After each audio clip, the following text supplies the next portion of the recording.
Manne, môre, ek hoop het gaan goed met elkeen van julle. Ek lees weer daardie gedeelte in die Bybel, waar Moses op die berg staan, terwyl Josua besig is om oorlog te voer, waar hy met sy hande in die lug staan. En terwyl hy met sy arms in die lug staan, dan wen die Israeliete, en sodra hy sy arms laat sak, dan verloor hulle. En hy het later so moeg geraak, dat Aaron en Hur sy arms in die lug gehou het. En terwyl hulle sy arms in die lug gehou het, het die Israeliete gewen. En so is dit ook in vandag se lewe.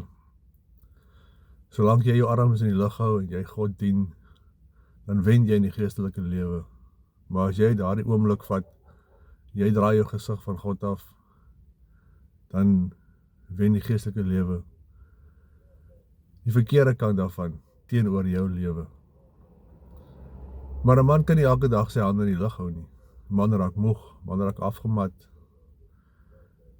En daarom het ons vriende nodig. Daarom het jy mense nodig soos Aaron en Hur, wat jou kan help om jou arms in die lug te hou. Daardie tye wanneer dit moeilik gaan en swaar gaan, jy die dood in die gesig staar, familie, vriende van jou wat siek is, of besig is om te sterwe, is dit vir jou moeilik om jou hande in die lug te hou. En op daardie stadium het jy vriende nodig, soos Aaron en Hur, wat jou hande vir jou in die lug kan hou. Manne wat jou kan ondersteun. En die ander kant van daardie muntstuk is ook belangrik. Jy moet bereid wees om 'n Aaron of 'n Hur te wees vir vriende van jou, wat jou die dag nodig het, sodat jy hulle arms in die lug kan hou, wanneer hulle in tye van moeilikheid gaan. En ek het dit nie meer besef as gisterand met 'n vriend van my wat deur 'n moeilike tyd gaan nie. En ek het nie geweet wat om vir hom te sê nie. En ek het daar tot die besef gekom, maar ek hoef nie vir hom iets te sê nie. Ek kan net daar wees vir wanneer hy my nodig het. Of ek kan af en toe vra, "O chom, hoe gaan dit nou?"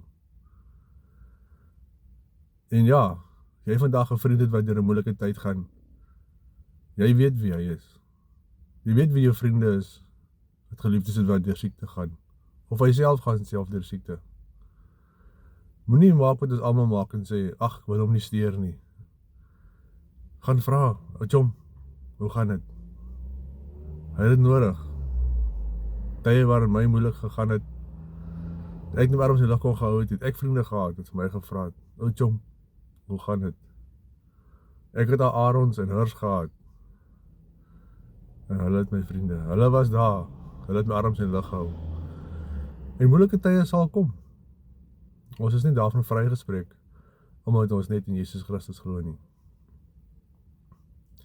Mag jy 'n wonderlike dag geniet, en onthou, Jesus het jou lief. Mooi bly. Bye bye.